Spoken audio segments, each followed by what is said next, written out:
So welcome also from my side. I'm Katharina Herzog, part of the core team and lecturer here at DMI. And we already met last week and went into an exchange and got to know each other.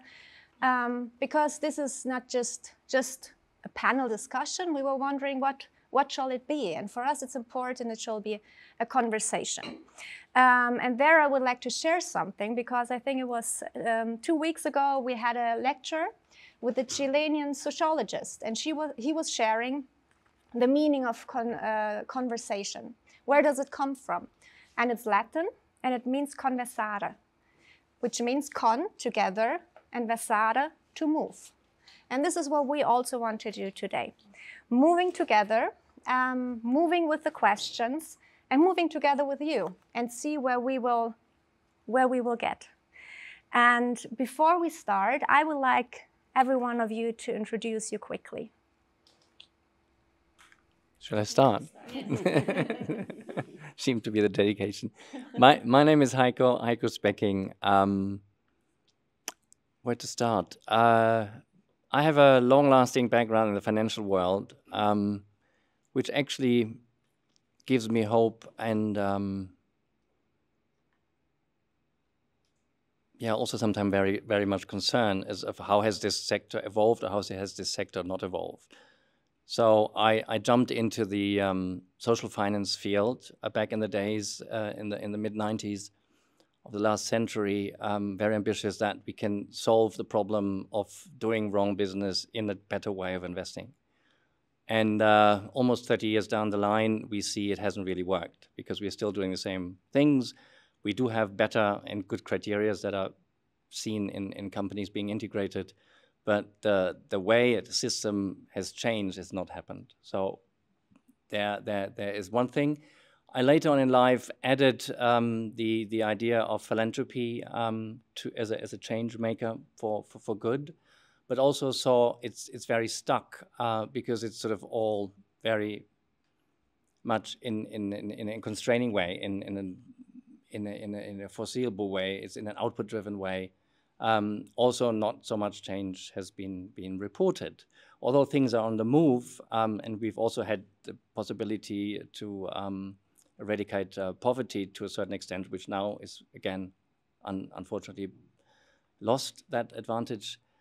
Then to say, how does actually transformation work? How do systems change? And that's a question that I've been dealing with the last 5 years, particularly motivated through various people in my life, in my career. One of it is Joan Davis, who's a very, very close friend back in the days of Dana Meadows, which you probably have heard of, one of the systems change people that publicated the Limits to Growth report in '97, together with the Club of Rome. And the other one, more recently, is Nora Bateson, with her work around warm data and systems change. So I'm holding the question these days with a couple of projects that I'm dealing with.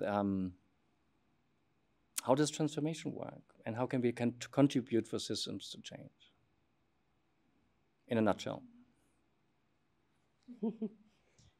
Thank you.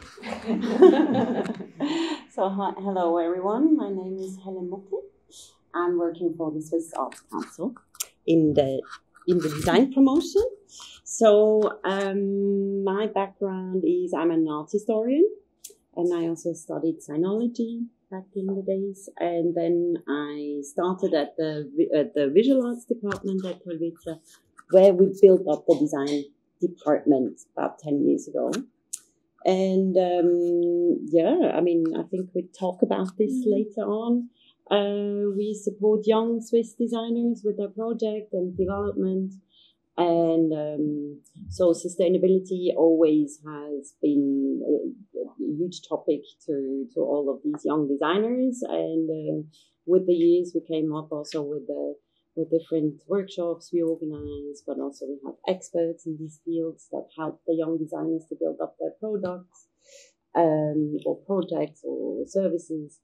And then I also I took a course at Cambridge University, Business of Sustainability Management. And through this view, we support the designers always with this background, with this, with this kind of. Oh, okay. Oh, no. My turn. Thank you. Yes. Okay. Hello from my side. My name is Evgenia Atsianou. I am Greek and I have been in Switzerland for the last 15 years. I started with studies in environmental engineering and then atmospheric and climate science. And then I was working in different sectors. I worked a bit in industry, in academia, in university, in medium enterprise, all of them with focus on environmental topics and sustainability. And during these years, together with other activities, like apart from job, I felt the need to bring people closer to climate science and what climate change is. So then I discovered the job of science communicator. I didn't know until my 30s. So then I gave the title of me science communicator, and I design activities to make science more participatory. And I found DISCO. DISCO is short for Dissemination Science Communicator. Yeah, my name is complicated for Switzerland, Evgenia, people to pronounce, so I had to find something more funny so that they can remember. So DISCO, it's a bit, yeah, at least I get a smile usually. And so what we do, yeah, we design activities like citizen science, we can discuss later about it. Stand-up comedy for climate action, so we try to make playful activities, and audio stories. I mean, these are the main 3 programs, and we do also other things. So my question is like how to bring back trust to science and society, and then how to democratize science and research. How we can see like the ways that it could become science like something common that everyone feels responsible for the production of knowledge. And I will take thank you very much. This was the I forgot it, I'm sorry, beginner. Thank you very much. And I feel it's very interesting to see, and I don't want to pinpoint you on one topic because, I mean, we are all many topics and many things, but just seeing like this, the perspective of design and sustainability from you, Helen, then you come from the climate science and how you can communicate, and then Heiko, you from the financial perspective, and then seeing how does it actually work. Helen, you haven't shared what questions you are holding with you. What do you think are the questions that are relevant these days? Well, if I look at the development of products of young designers, how they want to include this in their work, I think how to collaborate better and how to open up also in terms of how to build this bridge between science and economics and design. These are very important things to do.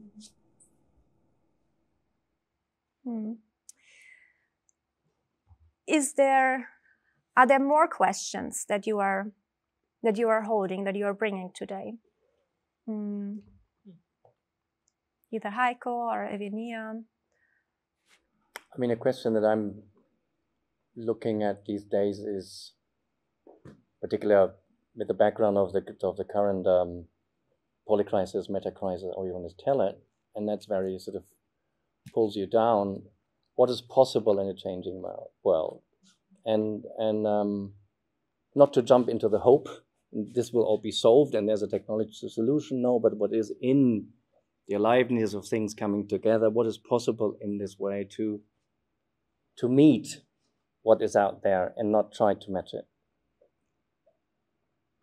How do you meet the challenges and not try to fix the things that come towards you? That's something that's been said a lot from various people, amongst also Gregory and Nora Bateson.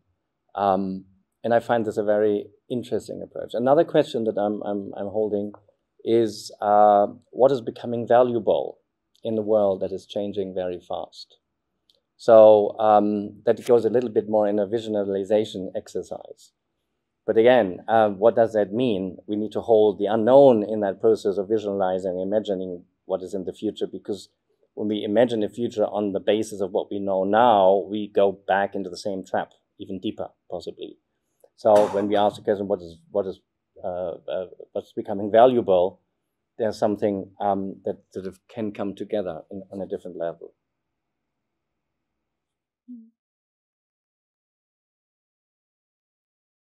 After it's more a concern, maybe we can transform it to a question. I was thinking, when we put so much effort on design activities, even what I listened from our discussion, design the way that we're going to perform, how to be more casual, to create all this, not to over design, not to how to keep some things to evolve organic. So I don't know how to formulate it as a question. I mean, this is actually, there we are already there. I want to jump in because this is a question that we are constantly having here at Design Management. So how don't we create conditions and systems and things that are like over-managing in a way, but rather creating the conditions so that the change can happen and to hold it lightly in a way. And that then the system for itself can actually change. And not we are imposing the change. So, yeah. How can we not over-design? I don't know even if it exists, this word. Overdoing. Overdoing. I think it's an interesting one because over-designing. If you design in the awareness of relationships, that you develop that design and you become more aware as well of the context that influence your design, I think it diminishes the way of over-designing because you are designing in an active way together with what is happening around you. And therefore, you might not get into the trap of developing something that then is not completely sort of counterproductive as well. That means then what's the ethic behind technology? What's the ethic behind design and so on? And I think that question is very accurate at the moment. When we look into the circular economy, how do we design for the circular economy while we remain pragmatic about circular economy and put something into the room that stays alive in the way it can be further developed and not say have a one-off solution again. Yeah. I think what is also possible now, seeing like, for example, your question also, Heike, what is possible? Because I think if we over-design, for example, we might limit also the possibilities. So how can we actually design in a way that it doesn't limit, but rather like opens possibilities and opens many diverse possibilities? And we might not decide which one will happen, but that there are many, many out there and which is possible, yeah. And maybe also build up the trust, you know. I think that's very important that we also tell designers that they should test things and learn from it and not just do everything perfect from the first beginning, from the first moment. I think that's also very important when we talk about this. Definitely. Yeah, that's what I meant a little bit about. How do you anticipate unintended consequences that are possibly aligned with some of that design? So I would like to already, thank you, Jorge, to open the space. Are there questions that you are holding, that you are thinking are relevant for nowadays? Yeah, what I was, just to open the floor, I'm curious because so far we have talked about principles, about ideas for how to face certain kinds of issues. I'm curious as to whether in your practices you have tested one of those major issues and have done any individual action that can serve as an example to see how one can, from one person's scale, do things that contribute, even if it is in a very small way, but contribute to those kinds of directions that you people have been talking about.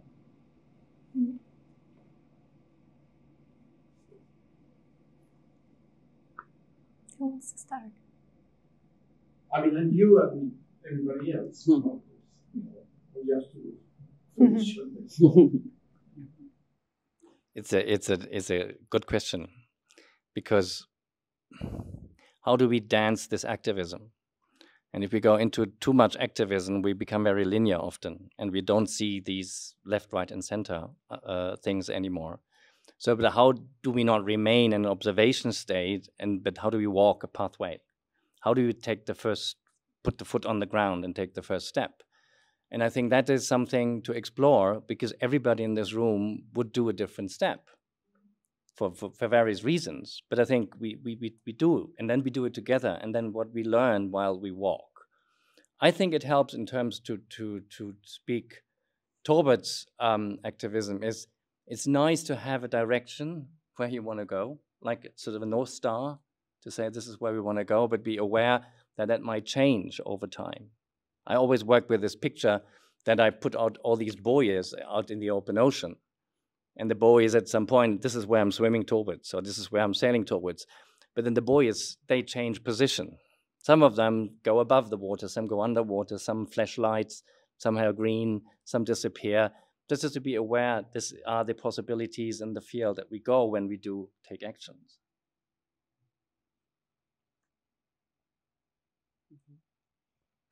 Well, my practice, it's a little bit more difficult to say, because I'm there to support others to do things, and but I think it's exactly that, what we try to give them on their way, that they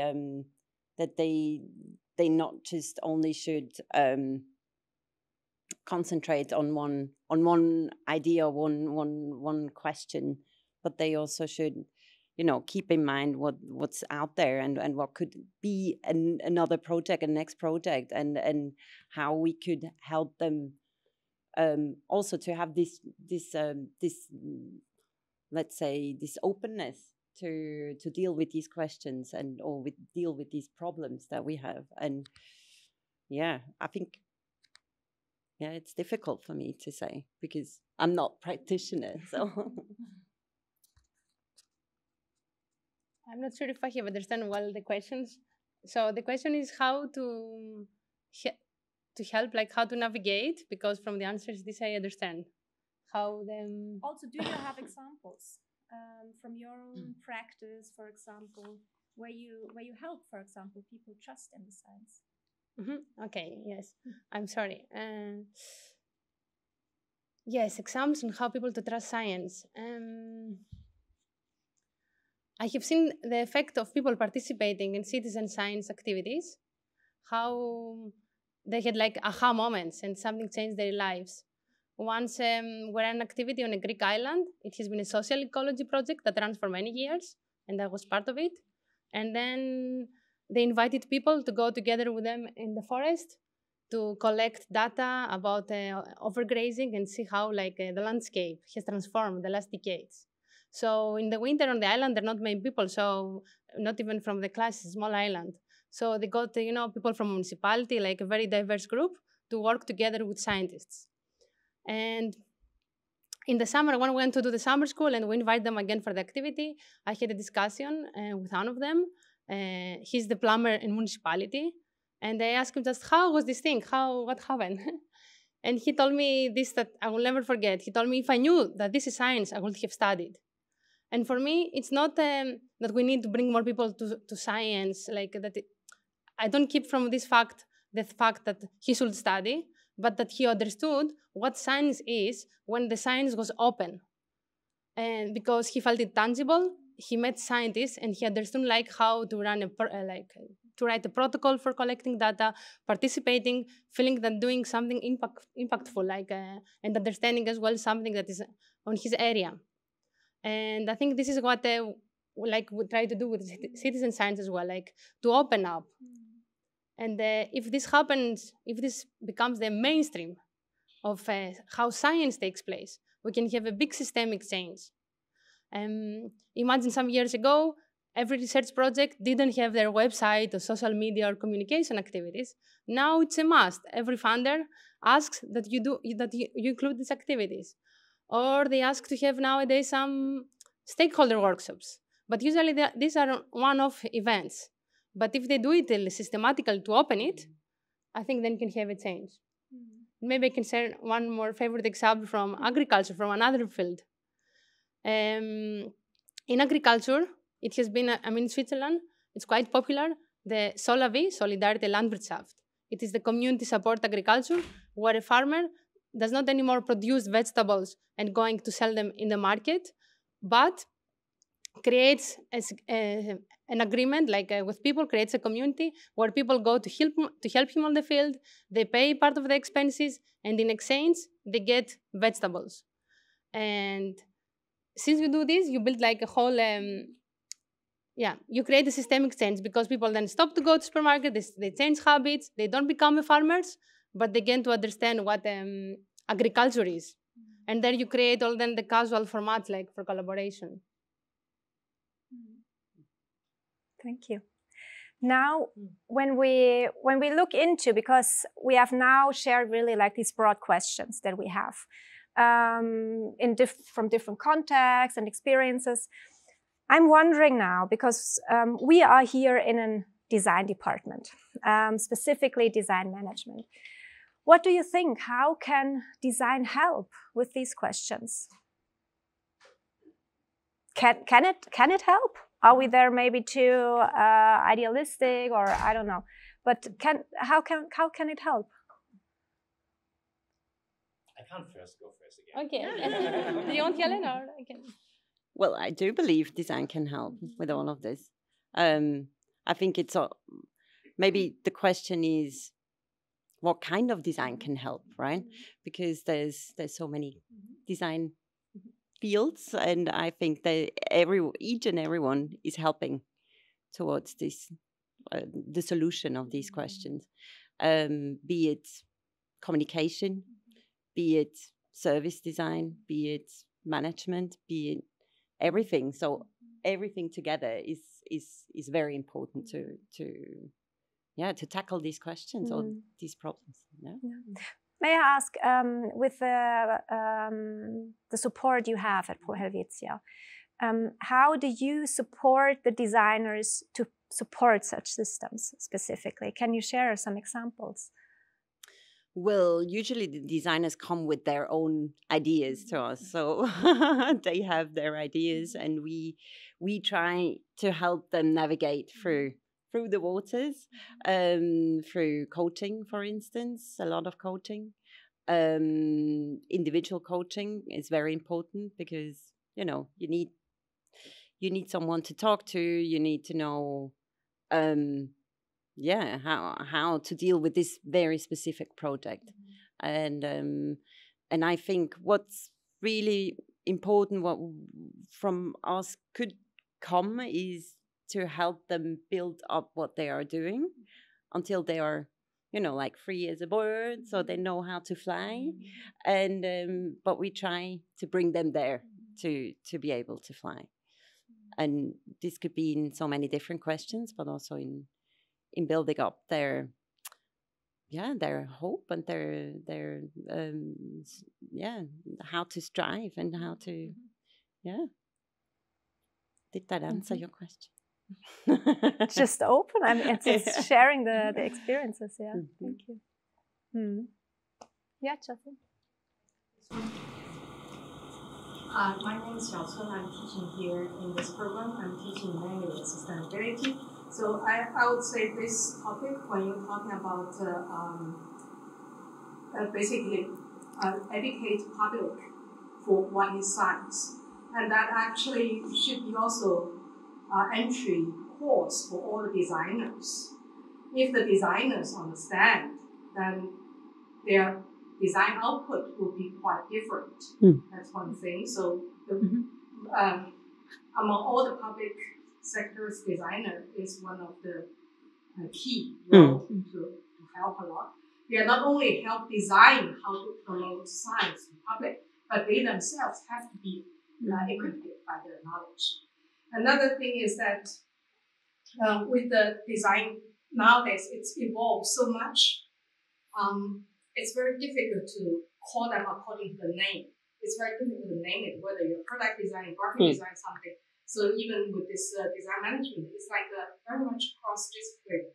So it's very difficult to say whether I need a graphic design here or whether I need a communication design here. Everyone understands the hat differently, but it really depends on what is the goal. The skill will still trend more or less, but how we apply the goals, how we apply it the scenario.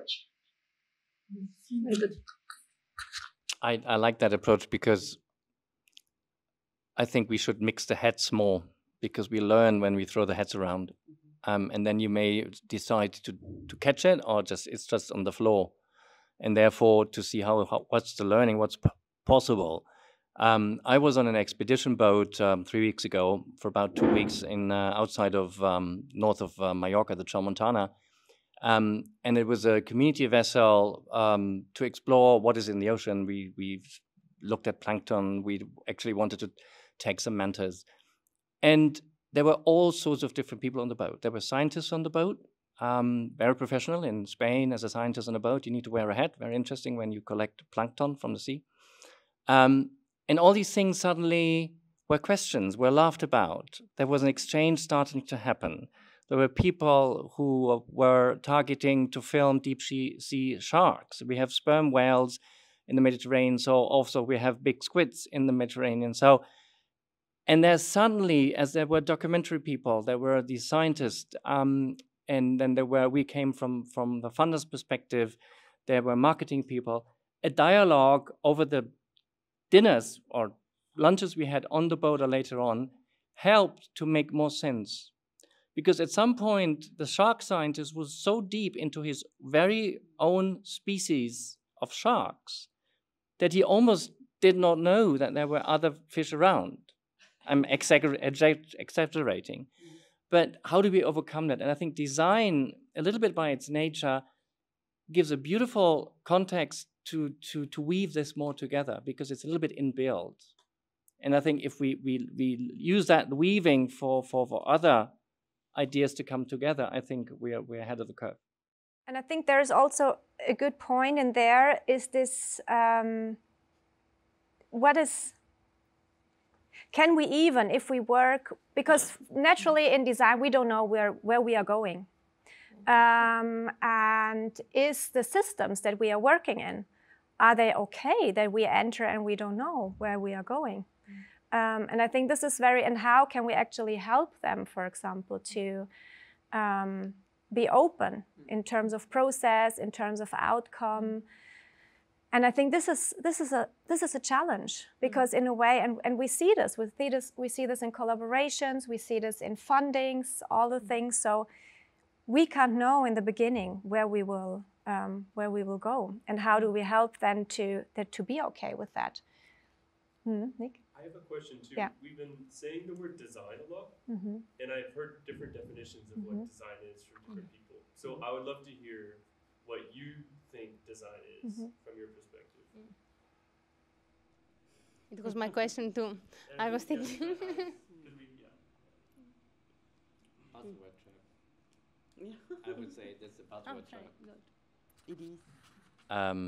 Because I think it's very dangerous to go and sort of define. I think you have a different perspective of it than I have, and that's good. But it's just like not to proclaim that my definition of design, if ever I would come up with one, is the right one, because that sort of misses out other perspectives of how do you dance and live the design. We've seen this happening with the term sustainability, which originally came from the forestry industry. And now, if you look at people, then they don't know actually what it means. And the Brundtland was a little bit the sustainable development, one of the definition of it, which is a very good and broad and fitting definition. But we should probably more allow everybody's perspective in that, and then agree through the sharing of the stories what it means. And that this is, for me, actually, my understanding of design, that it brings different ideas and possibilities together to create something, or because you talked about the unknown, to help that the unknown can come into the process.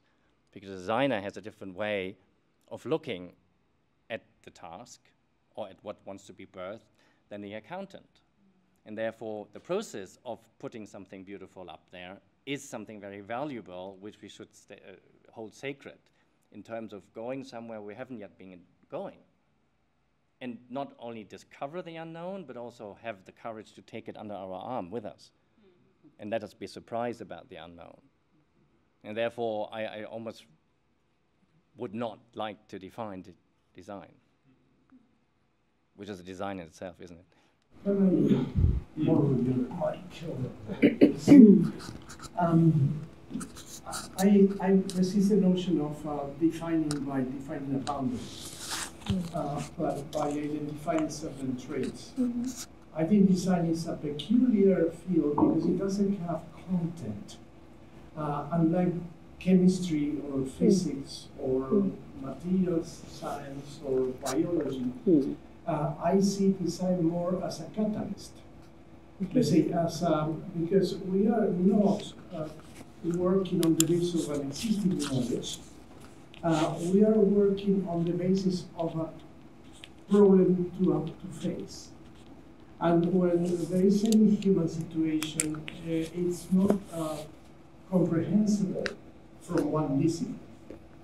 And I think that we exercise our best talent when we see in the situation we're confronting the range of needs that it presents in terms of knowledge requirements.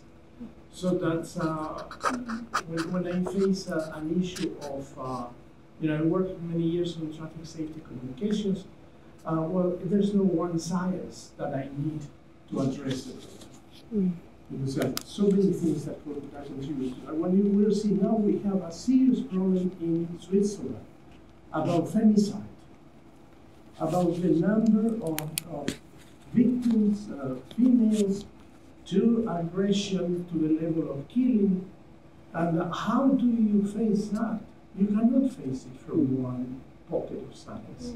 And I think that in the process of developing our profession, we become more and more able to speak languages, let's say, to talk with different people from different science fields, the hard and the soft, and particularly the soft sciences, to be able to begin to intervene. But one thing that characterizes design is that it always looks at intervening, not at just collecting knowledge.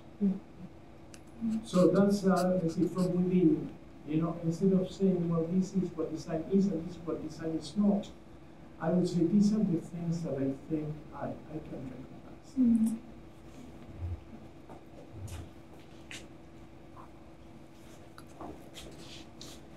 Yeah, in regards to sustainability, I often hear by design or by disaster.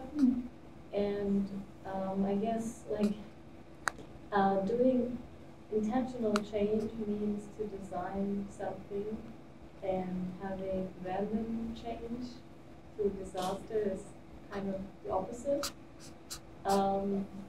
And so we can we have to choose whether we accept the collapse of our modern society in order to get into a more sustainable future, because that would come inevitably if we don't intentionally transform it.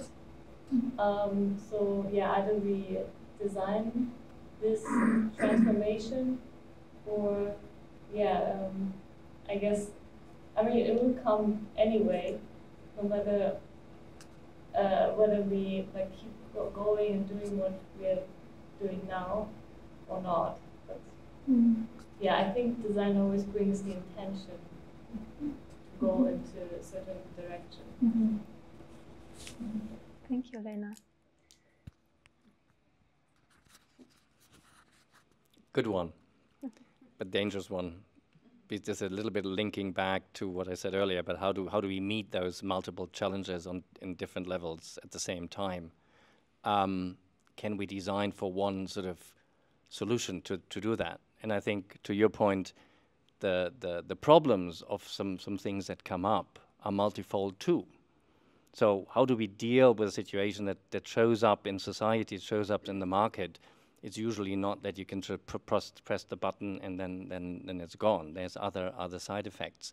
So how do we go into an intentional design process that embraces the unintentionality in it? So that sort of actually also allows, you said unknowing, allows something that we don't yet know, because in the practice of working out if it fits or not, we learn and we can sort of redesign and further design.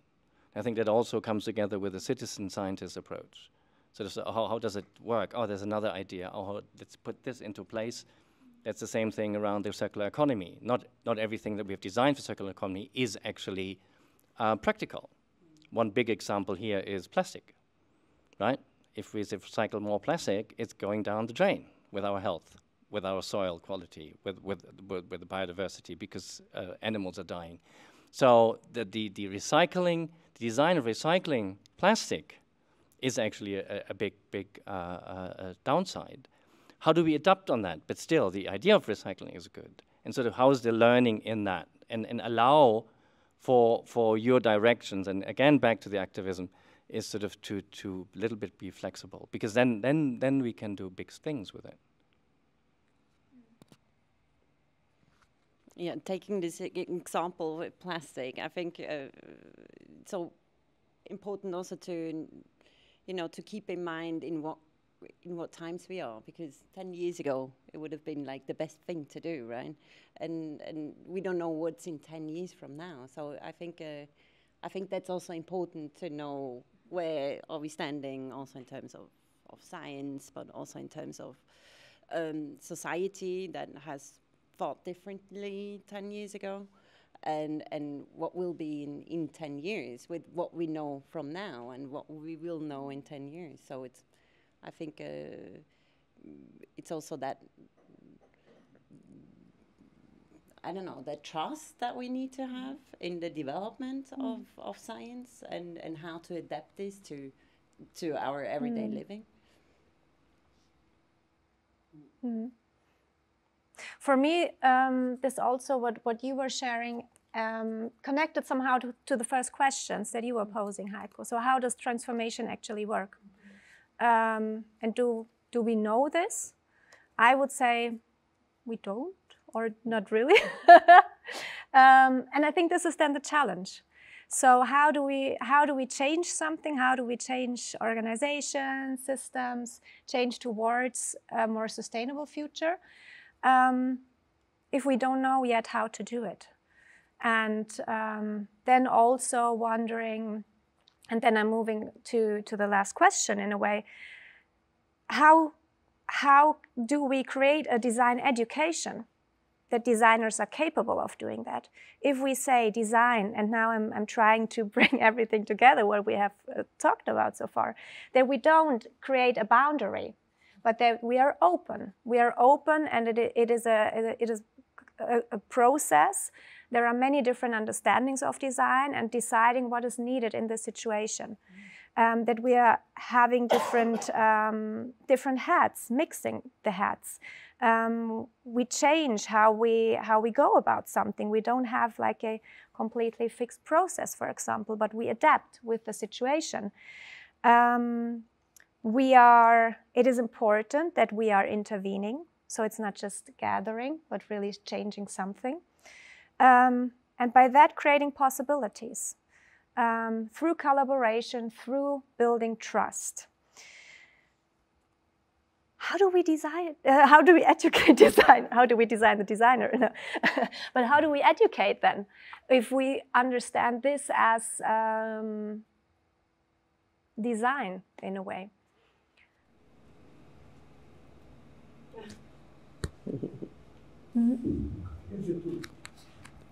Sorry, the lesson. Well, in a way, it's almost your sentence. How do we design the education in a way? So far, probably education is possible to run because you have an expectation. What at the end of the training or education, what kind of talents we would create, and what for those talents, what kind of skills or capacity that he or she would have. But in nowadays, with such a rapid change, and with the questions, the things unfolding in front of you without knowing at all. So this is very, very, very much a dead-end trend in a way. Okay, so maybe it's the opposite, because so far the education is trying to help talents to have knowledge, to gain knowledge, gain knowing something. probably is going to be something like to gain the capability to knowing I don't know.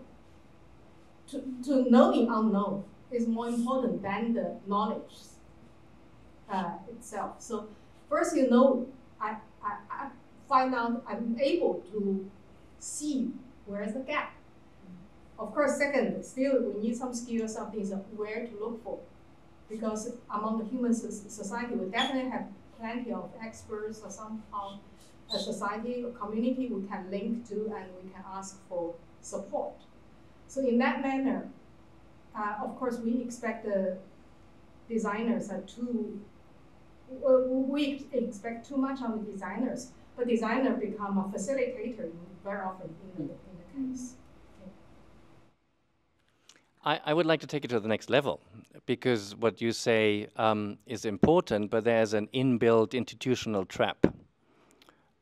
Because the institution, by definition, wants to educate people. And the more we understand in the multiple challenges we are stuck in, the more we know that we don't know. So that not knowing is very important to hold. So we cannot teach everything. So how do we teach something to hold for then probably later learning in the thing? And to the point that you made about how do we come together with from different disciplines, the multidisciplinary approach or mix with the citizen scientist approach, I believe that is very, very important. But there's also the danger that we go back into hat coloring. So how do we do this in a way that we're not stuck in everybody has his hat on, keeps his hat on? I have this beautiful example.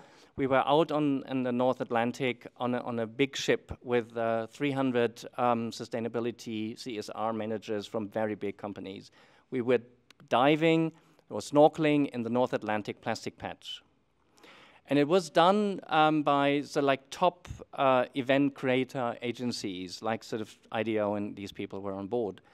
And they invited, and that was back in 2019, or was it 18? It has become a bit more normal. But then there was the shaman on board, and there was the artist on board, and there were the musicians on board, which is very important because they bring in a lot of experience and a lot of context from different sides. And they remained in their position as a shaman, as the artist, as a musician, and they represented all shamans in the world on that boat. So they kept their hat on. So the beauty couldn't unfold, the magic couldn't unfold. So how do we create that space that you were talking about, Katharina, in a way that these things remain possible in the exchange? And there's another one where I see what has particularly been discussed in the philanthropy sector is we need to collaborate better. Well, what does that mean? So in the moment, and you probably know this, is I go to the people, as a foundation, you have the project, and I come and ask you what you need. I'm collaborating, right? Am I? Not really. And then you answer something to me because you've looked me up on LinkedIn. You know my organization. You know the track record. You know the strategy as much as you can get a hold of. You may not know the last board meeting decisions. So we are already in an interdependency that sort of is not showing the real thing in the ground. So how do we get together on the same level? Because I will be learning from your project and you will be learning from my institutional background in another way without getting back into the trap of, oh my God, there's somebody with a project and there's somebody with the money and so on. And this can also be translated, I see the same thing in the investment side. How can we, people that have money, get this flow of money, this monetary flow into a project that just allows for learning, mutual learning, which also results in a return, but a different quality and with less damage on that way. But that's how we help, as you say, how do we design the teaching?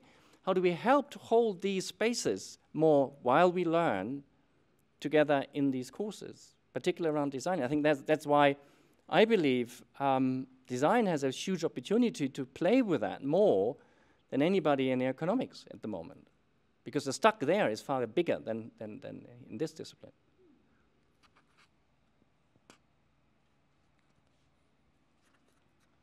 Okay. based on your input about like how to design education, for me always it comes like that we need to spark curiosity for life. And as long as we keep this alive, then yeah, we get better humans and in the society, independent of what they studied. So, and for the design, as was said before, it's like the content. So you cannot really learn, like as you said, as was said before, like chemistry or physics or specific, but can give skills and how like to keep interested for life and curiosity. And that's why I like this citizen science activity, and I'm happy that it was repeated many times today, because I think in these 4 months, we create exactly this casual exchange, where people like can have this lunch break or after, like to meet, to talk, and they're like not just with a hat, because when they spend like a week together or 2 weeks on field measurements, they get opportunities to get to know each other. And this is like a nice approach when you go to work like with neighborhoods, because the neighborhoods you can meet people like with different backgrounds, and you manage like to put them all together about something that matters in their neighborhood. And when science goes to their neighborhood, then yeah, we get this exchange. And I have seen like about teaching, when we started the Stand-Up Comedy Academy for Climate Action, most people came because they want to learn comedy, and they were maybe a bit, they want to say something about climate change. And if you come to a comedy training, most likely you want to make a bit fun of activists. It's like that mentality that people are fed up. For sure, it depends how we design it as well, like the activity to come. But what I keep from all this activity, it is that we create a small group where people exchange, and we had a mechanical engineer who was also making fun of the word sustainability. And now he moved to become a sustainability director after the comedy, because he was influenced, and he didn't know that he's doing sustainability, because he was mechanical engineer, and he was solving more like hands-on things. And then now he's like a global sustainability director in a pharmaceutical company. And that was for me like where the transformation, this like, it comes. It's a nice example. Thank you. Nice. Maybe, when we talk about education, I think what's also very important is to teach imperfection, because that's also something that we need to tackle, that's so important, that we need to know that nothing, that what we do is from the beginning on perfect, and that others also do their failures, and that we learn out of these, and that these kind of failures help to be better in the future. And so this goes together with the collaboration to learn from each other, but also to learn from fails, from others, but also from ourselves. Again, sorry about that. I was interested in your discussion about disciplines and multidisciplinarity. And I think that there are two ways of understanding teamwork. One is to understand teamwork as people having pockets of knowledge that contribute exclusively from that point of view to one type of content.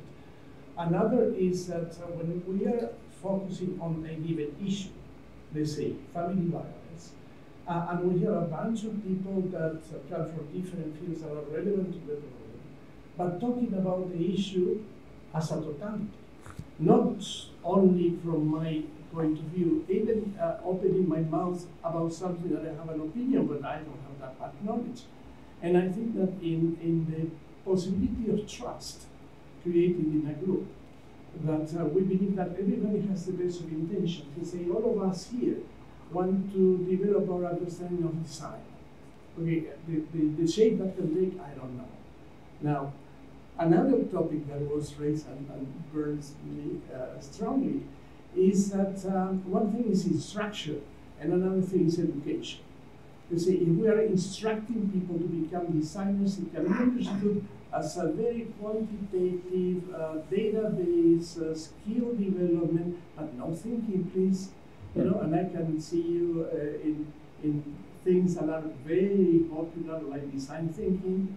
That is a series of steps that can make a designer in 5 days. Well, this doesn't happen. So I think that it should be clear that design education needs education. That means this understanding the culture within which one is developing needs the ability to develop more than making, also looking and understanding the situations. You know, the design council initially came with this double dialogue thing, and the process of design began with ideation. How can ideate anything if you don't know anything about the topic? You know, you have to first foster the understanding of how understandings work, and to exercise that function of design as a catalyst. You have to be able to learn how to read situations and how many little problems. A problem is never a problem. A problem is normally a group of things that generate that. So, and the last thing connected with other thing that if I transmit to my class what I know, I'm working from the past, and what I am supposed to form is people who love learning and who have some basic skills that are developed within the program that provide some tools so that people really, the main issue is to learn how to learn, because things will keep on changing. It's not something that happens just once. Sorry. Thank you, Jorge. Are there other? Yeah.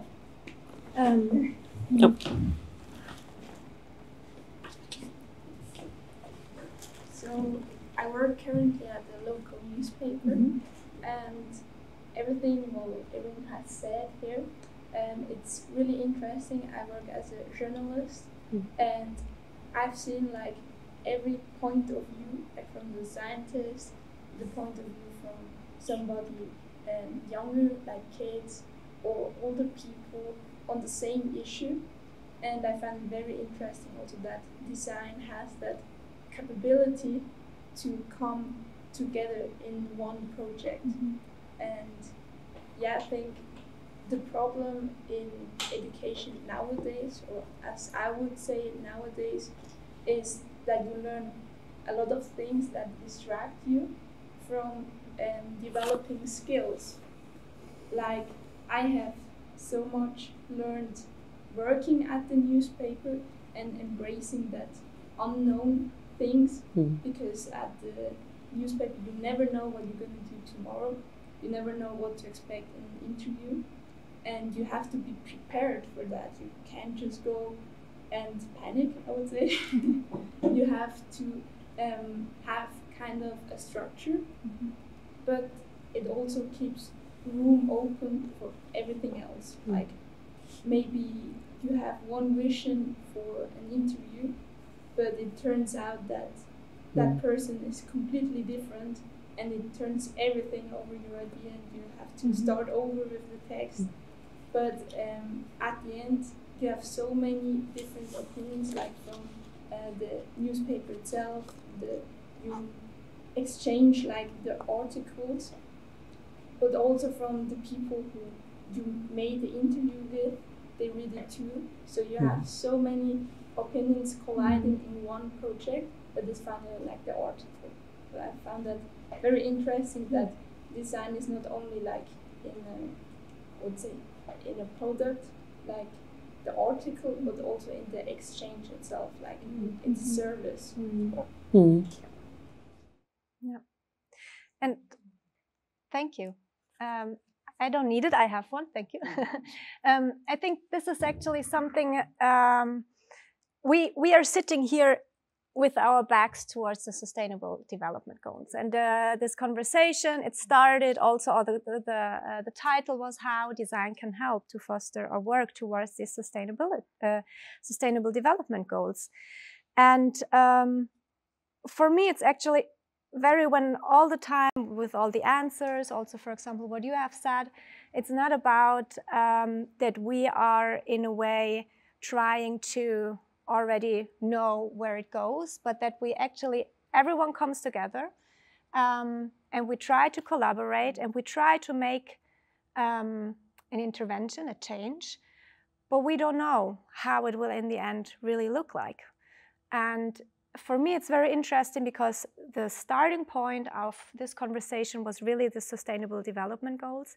But none of this, if we look at them, was actually mentioned like directly. But rather, I see a lot of the foundations in a way that we need in order to work towards sustainability, but not in a way of like checking the boxes, but rather how do we come together. And yeah, so are there further thoughts or questions that we didn't touch upon?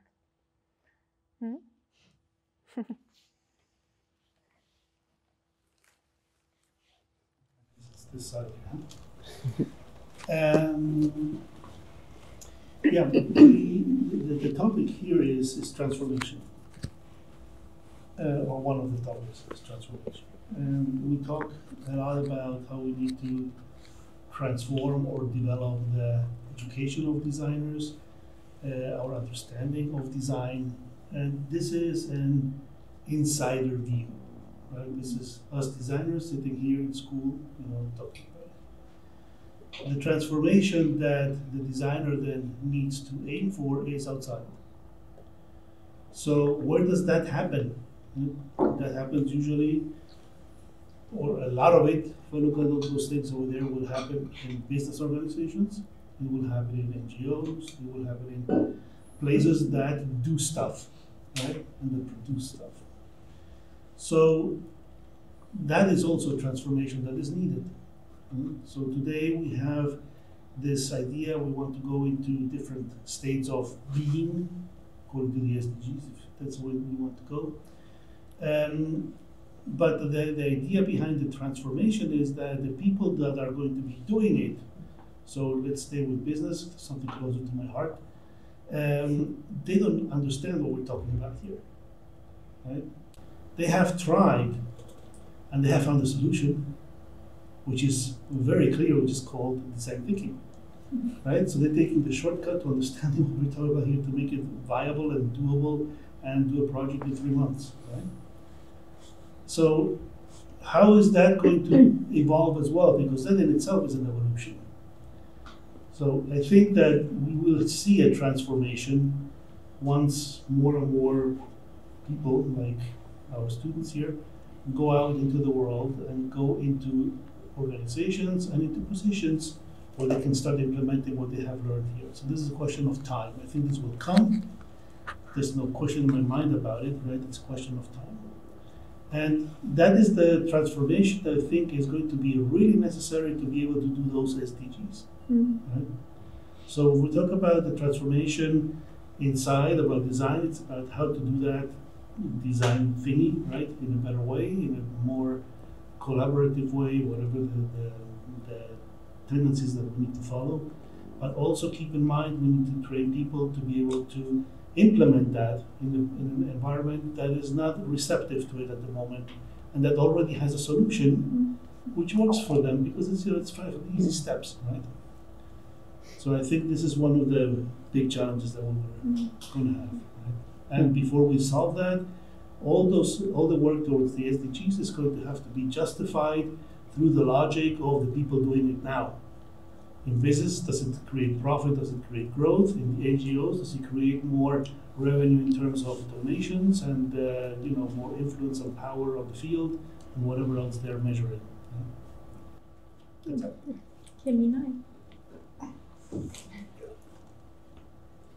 Thank you, Jorge. Which side? A lot of things have been said, and I depart from what Jorge said. And for those designers that see the difference between design thinking as a technique and design as a discipline, they prefer to talk about designerly ways of knowing. And it seemed to me with the discussion that we have had today that the first way to start knowing is to acknowledge not knowing. And to trust that you have the skills to go about and know. But that knowing doesn't happen in isolation. It needs to happen in collaboration. And it's very interesting because more and more, and I'm learning, looking at the first year students, we have a meeting today, on collaboration, and collaboration seems to be very much linked to curiosity, which is something that I think that we have a lot of misunderstanding about what is curiosity. And we seem to understand, particularly in design schools, that curiosity is about colors, but not about how can we be together? How can we be together in different contexts? There is a question of Nora Bason that I love, that is, who can I be when I am with you? And we never ask, I wonder how you are being like that with me today, or how am I being with you today? And that's something seldom discussed, I would say, in schools. And my previous experience was in the Faculty of Medicine, where the experience of how can we be together, physicians and patients, seemed to be quite important. Something also that was mentioned, and for me is all connected, was this of fixing. And a lot of designers and even design students believe that we are going to be fixing a reality. And I find that quite problematic. First, I have been in a lot of projects where I have asked myself, who am I? Who am I to fix this reality? A specific example was a project with Aboriginal communities in Argentina about teenage pregnancy or unwanted teenage pregnancy. Physicians contacted my husband and I because the data was suggesting that the age for pregnancy was going down and was 11 years old. And so they wanted us to fix, together with psychologists and anthropologists and interdisciplinary team, that reality. And my learning was I could not. I was not the person. Maybe grandmothers could when you start unpacking, but certainly not me as a designer. And I could have created a big mess. So knowing when you cannot, and that's not your territory, is a skill that I think we need to start developing, and being okay with I don't know. Not only I don't know, that's not for me to fix. But I think that the fixing is really problematic. We try to teach our students to move away from problem solution. They come to the school with that mindset of there is a problem and I need to solve that problem. And when I was studying, I was lucky enough to read the book of my husband that was saying that we don't solve problems, particularly through design. We might reduce some of them, we might create new ones, but the solving is really problematic. And so the language that we use to face these realities is very important, and also the letting go of the language that we have learned. And I also learned with some alumni that unlearning is part of learning, and that's with being comfortable with letting go all things. So sometimes we have a big attachment because it's so much comfort with knowing. I know. And organizations, Jorge, will not accept the I don't know. Organizations, unfortunately, will not hire someone to say, I don't know, but I trust. I can, with a group of people, start knowing. So that's my take from what you were all discussing. Yes, so thank you very much. I think it was a lot of movement in there. I feel a little bit like this, if you had done these spirits. And I hope it continues moving. So probably, as you said, many things had opened up, and I think it will continue. You can continue at the upper row, but maybe on your way home, over the week.